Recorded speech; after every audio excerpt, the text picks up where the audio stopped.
Sinan Idrizi duket se ndërtimin e skuadrës së re të Superligës po e nis nga struktura e klubit. Administratori i Vlonjatëve premton një flamurtar cilësor që do të luftojë për të dy trofet, titullin kampion dhe Kupën e Shqipërisë. Kjo do të thotë se nuk do të jetë një skuadër kalimtare apo për të qëndruar në elitë. Gjatë një prononcimi të dhënë për televizionin 6+1 Vlora, Idrizi thekson se ky ekip do të rrisë cilësinë e Superligës. Kreu i klubit premton një skuadër që do të risjellë emocionet që i kanë munguar Vlorës në këto vite. Ne kemi filluar të paktën para 2 javësh duke piketuar strukturën e këtij ekipi të ri. Domethënë që ekipi i flamurtar do të jetë një ekip që do të rrisë cilësinë, kualitetin e superiores për të jeni të sigurt. Do të jetë një ekip që do të konkurrojë për të dyja kupat. Në maksimum dhe midje do të jetë një ekip që do të risjellë atë emocionin e humbur për kaq vitesh në Vlorë. Do të ketë konfirmime të lojtarëve? Nga ekipi ekzistent. Kjo është një pjesë, kjo janë pyetje që i tregojnë stafi teknik. Unë vetëm thjesht do të bëjnë financiare.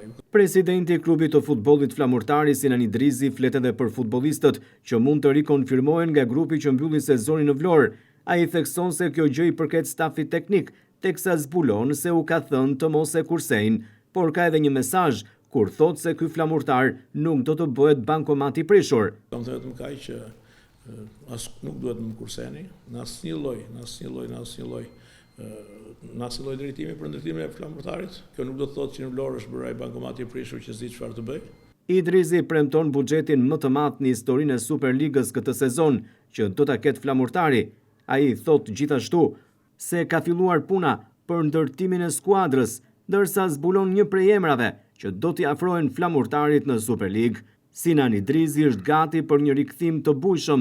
Ish trajneri në Qere Memushi pritet që ta emërojë në krye të drejtorisë së skautimit. Po e përsëris se ne këtë vit do të kemi buxhetin më të lartë në historinë e superiores në Shqipëri. Sa shkon?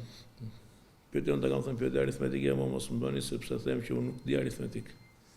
Do të kuptojnë gjithë qartë. Kur kam thënë një herë i dashur normal që nuk di aritmetik, qefrin e jetës tanë një shumë të bukur.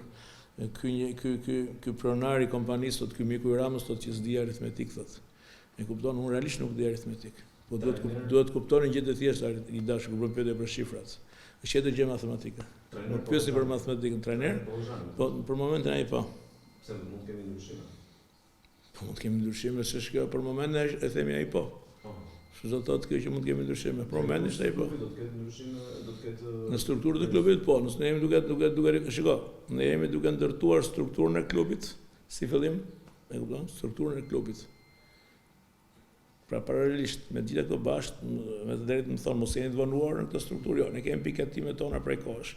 Kemi njerëz tanë që kemi, pra kur thash pak më para disa kohësh, jemi duke ndërtuar një koncept tjetër tash për shembull tek mendoj që pjesa e skautit, e drejtimit të skautit të sjellemi për shembull profesor Qere Memushi. Ose tek ato që jemi duke vepruar, pra të dash një sekret se ti ke qef këtë histori të këto sjellje që ke qef emrat. Për shembull, tek drejtoria e madhe e skautimit ose tek zyrat e reja të skautimit në krye për shembull, mund të sjellim Qeremin për përgjegjësinë e këtij drejtimi ose të themi në një sektor tjetër sepse ndaja në sektore është një histori që kur di kohë do të tregoj.